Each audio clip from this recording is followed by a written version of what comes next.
함께 읽은 고린도전서 15장 12절부터 15절 말씀을 가지고 봄의 시작은 부활로부터, 오늘 이와 같은 제목으로 함께 은혜를 나누고자 합니다. 한번 따라해 볼까요? 봄의 시작은 부활로부터.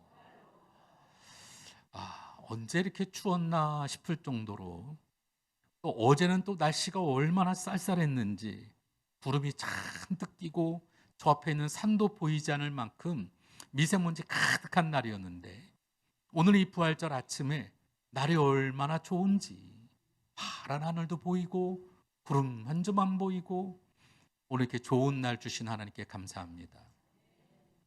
부활절의 아침이 마치 꼭 봄에 여러분 나무나무마다 여러분 꽃망울을 틔우듯이 오늘 우리 마음에도 오늘도 이 부활의 큰 기쁨과 주의 은혜들로 채워지기를 주의 이름으로 축원합니다.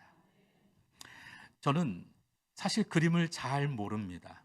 음악은 좋아했는데 이 그림은 사실 봐도 모르겠더라고요. 여러분은 어떠세요? 그죠? 아니, 미술관 가서 그림 보고 있더라 보면 이게 도대체 뭔지 잘 모를 때가 많아요. 그런데 그 작가가 설명해 줄 때 보면 그렇구나, 이렇게 경험하게 되죠. 근데 저는 그래서 이렇게 뭔가 좀 어려운 그림보다는 이 렘브란트라고 하는 화가는 유화를 통해 특히 성경의 그림들을 많이 그렸거든요. 얘는 보면 알아. 우리가 보는 것처럼 석판을 든 모세, 모세가 저렇게 석판을 싹 들었어요. 또한 다윗의 편지를 든 밧세바, 조금 야하기는 한데 그래도 그렇죠. 여기에다가 헨리 나우엔 목사님을 감동시켰던 돌아온 탕자. 우리가 아는 것처럼 이런 그림들을 보면 성경의 이야기니까 우리가 상상력을 동원해도 다 알 수가 있죠. 그래서 저는 렘브란트를 참 좋아합니다. 그런데 이 렘브란트의 작품 중에서도 도마라는 작품이 있어요. 이 도마에게 꼬리표처럼 따라다니는 수식어가 하나 있죠. 의심 많은 도마. 왜 그랬을까요? 부활절, 여러분, 이 부활하신 주님의 소식이 들려졌을 때 도마는 이야기합니다. 내가 그 손의 못자국에 내 손가락을 넣어보지 않으면, 그 옆구리의 창자국에 내가 손가락을 넣어보지 않으면 도대체 못 믿겠다. 그래서 렘브란트의 이 도마의 그림 보면 옆구리의 창자국을 쫙 우리 주님 보시면, 이놈아 봐라, 이래도 못 믿겠냐? 봐, 좀 봐봐. 오늘 그런 것 같아요. 우리 주님께서 좀 봐라, 좀 보고도 못 믿겠니? 근데 사실 좀처럼 믿기 힘든 일이잖아요. 죽은 사람이 살아났다. 엄연하게 예수님은 다시 살아나셨어요. 그래서 로버트 목사님은 이런 질문을 합니다. 세상에서 가장 최악의 가정법이 있다면 무엇일까? 그것은 만일 예수님의 부활이 없다면이라는 가정이다라는 거예요. 만일 부활이 없다면 우리 신앙이 어떻습니까? 부활이 없다면 기독교는 존재할 수 없습니다. 이 부활의 토대 속에 교회가 세워졌고 하나님의 나라가 세워졌고, 우리 이 땅에 병들고 힘들고 아파하고 어려운 삶을 살아가도 우리에게는 영원한 소망과 같은 부활의 기쁨으로 천국을 바라보는 믿음을 갖게 되어지는 줄로 믿습니다. 그래서 가끔은 이 부활의 반대편에, 이 진리의 반대편에서 진리를 선명하게 이해할 수 있는 그 방법을 찾는 것도 중요해요. 그래서 저는 그런 관점에서 만일 부활이 없다면, 한번 따라해 볼까요? 만일 부활이 없다면, 오늘 우리가 읽은 고린도전서 15장에 보면 만일, 어쩌면 이 단어가 6번이나 나옵니다. 만일 부활이 없다면. 그래서 저는 오늘 마치 꼭 변증법처럼 오늘도 만일 부활이 없다면 오늘 우리는 어떨 것인가 한번 생각해 보고자 합니다. 먼저 첫 번째로, 만일 부활이 없다면 이 세상은 절망의 포로가 되었을 것입니다. 따라합시다. 만일 부활이 없다면 이 세상은 절망의 포로가 되었을 것이다. 사망은 마귀의 최대 권세입니다. 우리 히브리서 2장 14절을 한번 볼까요? 시작. 사망으로. 여러분, 죽음보다 더 강한 것이 있을까요? 당시 세계 최대 권력자였던 중국의 진시황. 여러분, 죽는 것이 얼마나 두려웠으면 동쪽으로 서쪽으로 남쪽으로 북쪽으로 자신의 신하들을 보내면서 불로초를 찾아오라고 그랬어요. 여러분, 제주도 가보면 알지만 이 제주도에도 불로초를 찾아왔던 중국 사람이 있었다고 그래요. 이 서귀포 이렇게 넘어가다 보면 이 중국 사람이 관련되는 그 지명이 있어요. 안 가보셨어요? 다들 모르는 눈치네. 그래서 제주도에 가보면, 그래서 이 진시황의 부름을 받고 이 불로초를 찾아서 제주도까지 온 사람이 있었대요. 얼마나 죽는 게 두려웠으면, 혼자 죽는 게 두려웠으면 자신의 무덤 속에 많은 그 포병들이 있잖아요. 거기다가 말도 군사도 막 만들어서 혼자 죽는 게 얼마나 두려웠으면 그렇게 했겠어요. 돈이 많은 사람도, 권세가 많은 사람도, 지식이 많은 사람이랄지라도 모두가 죽음 앞에서는 무기력해질 수밖에 없습니다. 인간이 이 마귀의 강력한 이 죽음의 권세 앞에 속절없이 무릎을 꿇을 수밖에 없는 거죠. 인간의 이 비극적인 바로 이 죽음이라고 하는 것 앞에 우리는 너무나도 연약합니다. 죄 중에 태어나서 고통 가운데 살다가 죽으면 영벌에 처해질 수밖에 없는 약하디 약한 것이 오늘 우리들이잖아요. 전도서 4장 우리 2절과 3절 말씀을 읽습니다. 시작. 그러므로 나는 아직 살아있는 산자들보다 죽은 지 오랜 죽은 자들을 더 복되다 하였으며 이 둘보다 아직 출생하지 아니하여 해 아래서 행하는 악한 일을 보지 못한 자가 더 복되다 하였다. 살아가는 모든 것들이 다 힘들고 어려워서 태어난 지 얼마 안 돼서 죽으면 이 꼴 저 꼴 다 안 보고 죽으니 차라리 이게 더 복이 있다라는 이야기예요. 우리 인생이 얼마나 힘들고 어려우면 살아있는 것 자체가 그렇겠습니다. 그래서 성경은 이와 같은 우리 인간의 신세를 흑암 중에 있다라고 말하고 있어요. 마태복음 4장 16절을 읽습니다. 시작. 흑암에 앉은 백성이 큰 빛을 보았고 사망의 땅과 그늘에 앉은 자들에게 빛이 비치었도다 하였느니라.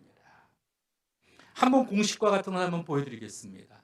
우리 인생은요, 흑암에 살아가고 사망과 그 그늘 속에 우리 인생의 본질이 바로 이와 같다는 것입니다.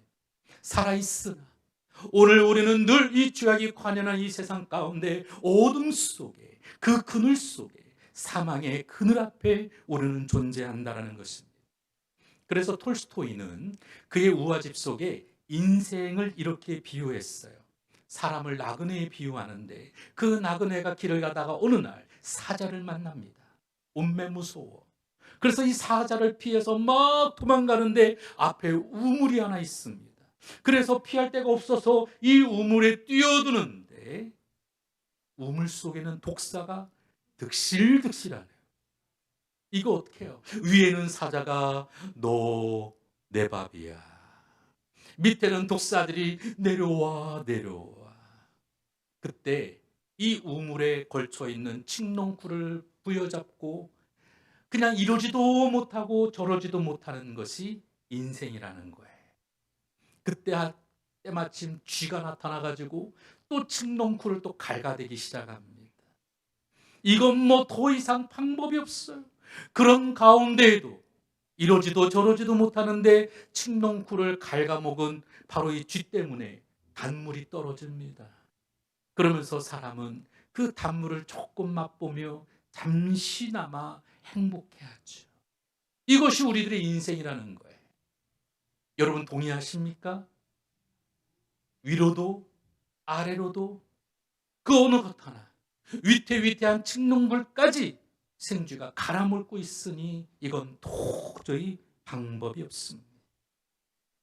하늘에서 동아줄이라도 좀 내려와서 나를 구원해 주지 않으면 우리 인생은 바로 그렇다라는 것이죠. 근데 실제로 그런 일이 벌어집니다. 하늘에서 예수님이 우리에게 다가오셨어요. 요한복음 6장 38절 39절을 읽습니다. 시작. 내가 하늘에서 내려온 것은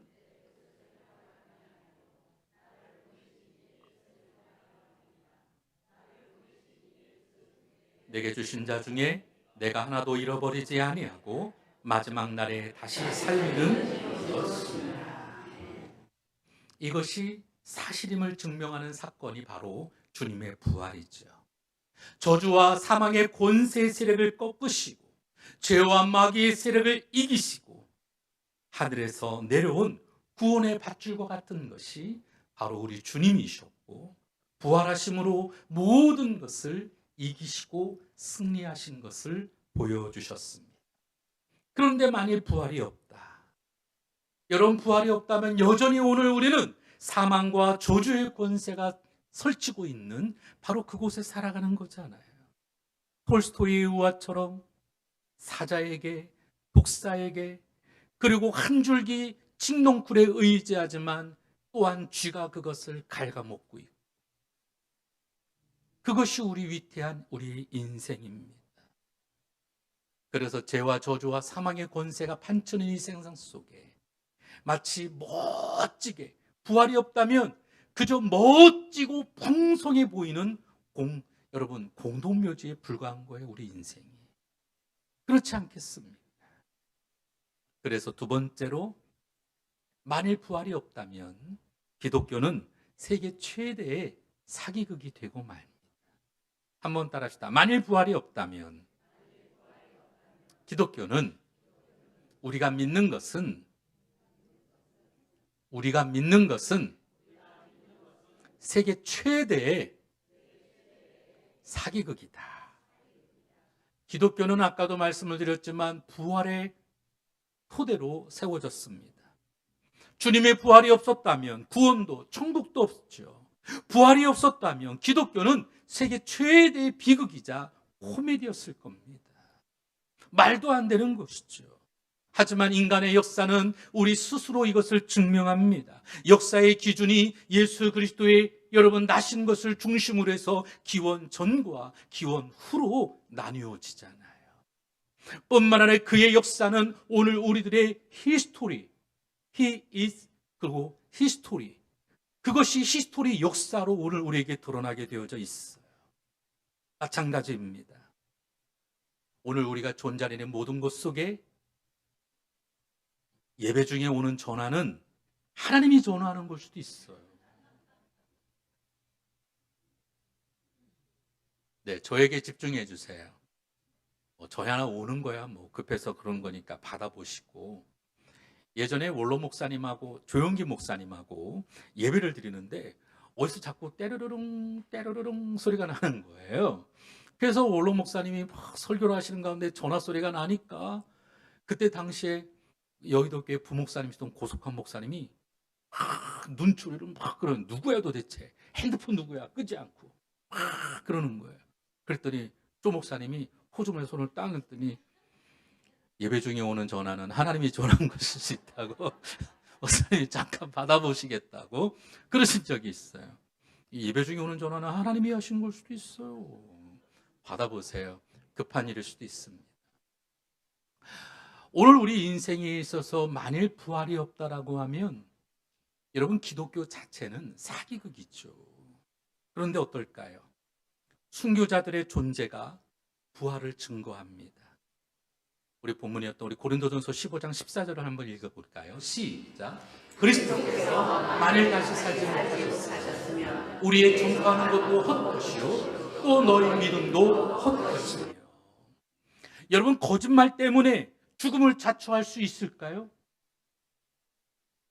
내가 믿어야 될 진리 때문에 내가 목숨 걸 일이라면 우리가 이해하겠지만, 여러분, 거짓말 때문에 목숨 걸 수 있을까요? 부활이 거짓이라면 누가 그것을 인하여서 목숨 걸듯이 살아갈 수 있겠습니까? 갈릴레오는 지구가 돈다라고 확신했어요. 당시에는 모든 사람들이 특히 카톨릭은 지구는 중심으로 세상의 모든 것이 돈다고 그랬어요. 그래서 갈릴레오는 여전히 그럼에도 불구하고 지구는 돈다라고 이야기하잖아요. 어떻습니까? 지금도 통계에 의하면 해마다 10,000명이 넘는 사람들이 순교한다고 그래요. 여러분, 중동 지역에 가면 여전히 예수를 믿는 것 때문에 순교하는 사람도 있고, 터키에 가도 그런 사람들이 있습니다. 많은 사람들이 지금도 주님의 그 진리 때문에, 부활의 그 소망 때문에 죽임을 당하는 사람들도 있어요. 이번에 그 IS라고 하는 곳에서 러시아에서 테러를 했잖아요. 그렇듯 수많은 사람들이 죽습니다. 어디 그것뿐일까요? 1943년 맨발로 못판 위를 걸어야만 했던 여러분 주기철 목사님. 이 주기철 목사님은 예수를 부인만 하면 살려줄게, 일본 순사가 얘기했습니다. 나 예수 안 믿겠습니다라고 말만 하면 살 수 있어요. 하지만 그분은 일사각오의 마음으로 여러분 못판 위를 걸었어요. 왜? 그 주님의 부활이 나의 부활인 것을 믿기 때문에 어떤 어려움도 어떤 고통도 견딜 수가 있었습니다. 마틴 루터보다 한 세기 앞서 종교개혁을 일으켰던 존 후스 장군. 이 존 후스는 잘 알고 있는 것처럼 옆에 써 있죠. Burned at the stake by the Roman Catholic Church라고. 로마 카톨릭 교회에 의해서 그는 태워짐을 당했어요. 화형을 당했습니다. 내가 예수의 그 부활을 기뻐하며 믿음으로 나아가는데 죽음조차도 아끼지 않았습니다. 무엇 때문에? 부활 신앙이 없으면 감당할 수 없는 일이죠. 훨훨 타오르는 그 불길 속에서도 주님은 나의 증거가 되시고 나를 위해 부활하셨다고 찬양하며 죽임을 당했습니다. 무엇 때문에? 주님의 이 부활이 내 생명이 되기 때문에 그렇습니다. 주님의 부활이 거짓이나 사기나 환상으로 몰아가기에는 너무나도 많은 가시적인 증거들이 우리 가운데 존재합니다. 교회는 사실 이런 근거가 바탕 가운데 세워지게 되어졌어요. 행복한 우리 순복음교회도 주님의 부활하심 속에 오늘 우리는 교회가 교회되어진 줄로 믿습니다. 그리고 우리는 두고두고 모일 때마다 이런 고백을 합니다. 몸이 다시 사는 것과 영원히 사는 것을 믿사옵나이다. 우리가 모임마다 늘 항상 고백하듯 주님의 부활을 우리가 고백하잖아요. 이 부활주일 아침 우리는 다시 그것을 새겨야 될 줄로 믿습니다. 마지막 세 번째로, 만일 부활이 없다면 우리에게는 아무런 소망도 희망도 없었을 것입니다. 따라합시다. 만일 부활이 없다면 우리에게 아무런 희망도 소망도 없었을 것이다. 1880년 6월 27일 태어났지만 19개월 때 뇌혈로 인해서 신체의 눈, 귀 그리고 모든 것들을 상실한 헬렌 켈러가 여러분 잘 아시죠? 헬렌 켈러. 사람들은 그녀가 여러분 보는 것도 못하고 듣지도 못하고 말하지도 못하는 삼중고를 가졌지만 이 삼중고의 성녀라고 하는 별명을 지어줬습니다. 그녀가 부활의 주님을 만나지 못했다면 어땠을까요? 그와 같은 거룩한 삶을 살아갈 수 있을까요? 빛의 천사라고 하는 별칭을 들을 수 있었을까요? 만일 그녀가 부활하신 주님을 만나지 못했다면 여러분 그녀는 이런 고백을 했습니다. 눈을 뜨고 살아가는 사람보다 주님을 만나지 못한 눈뜬 사람보다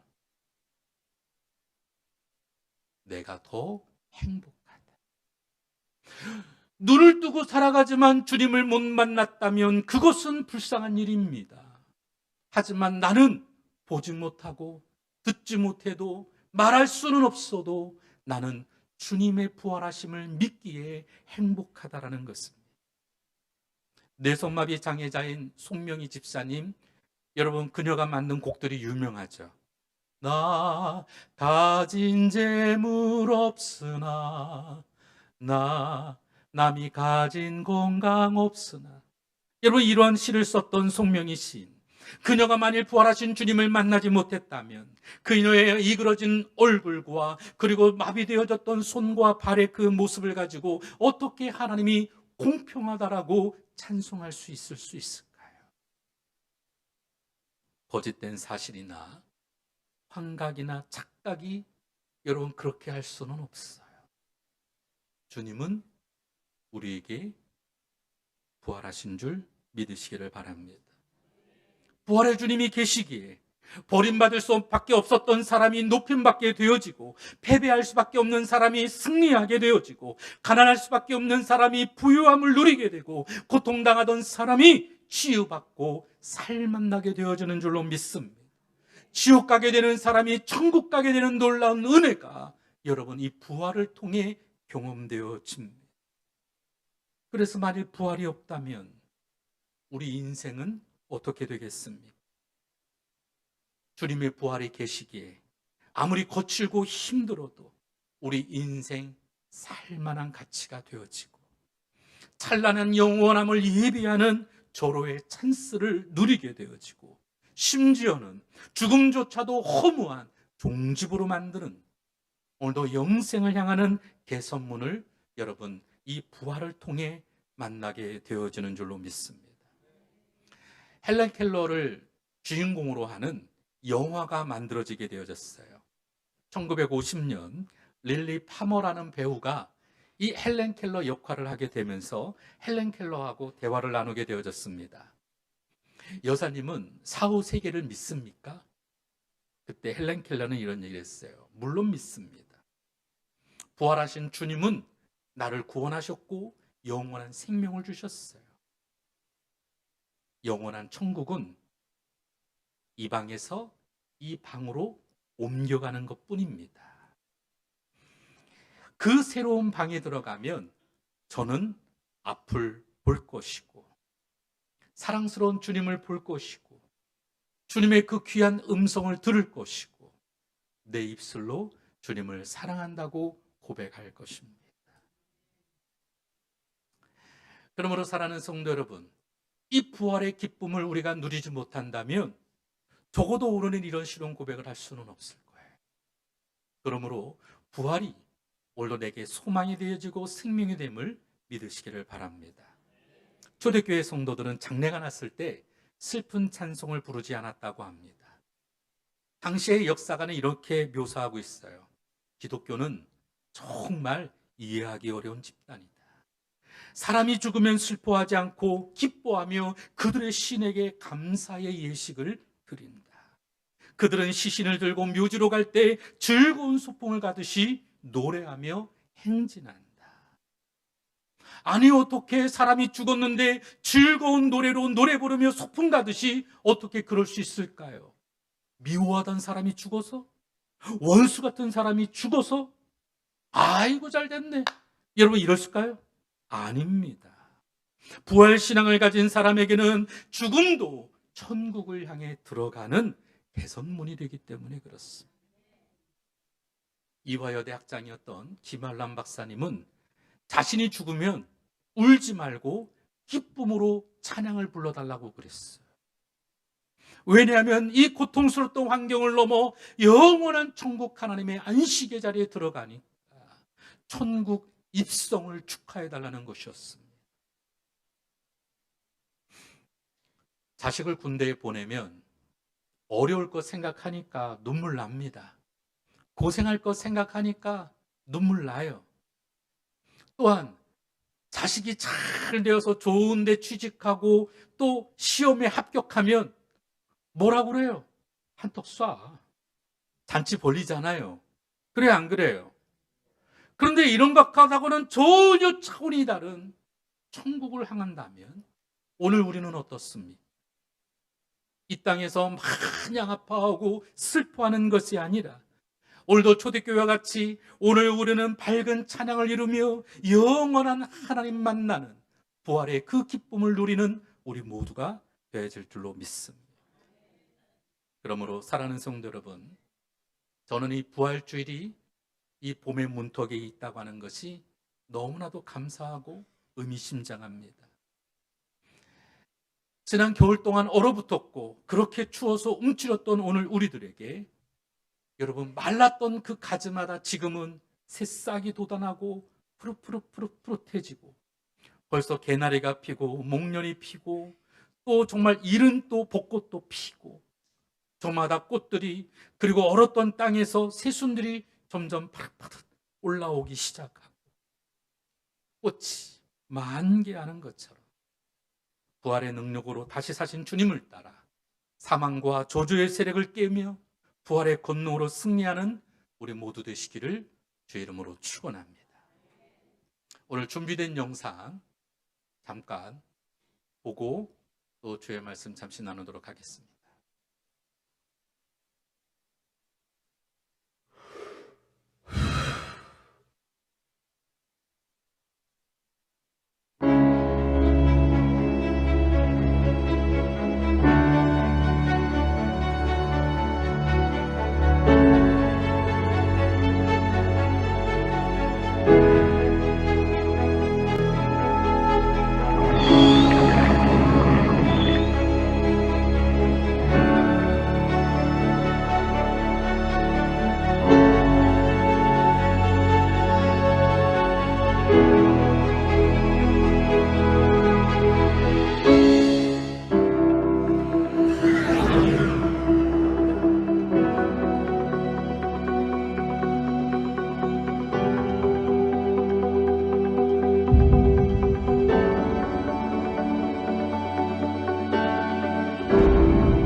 할렐루야.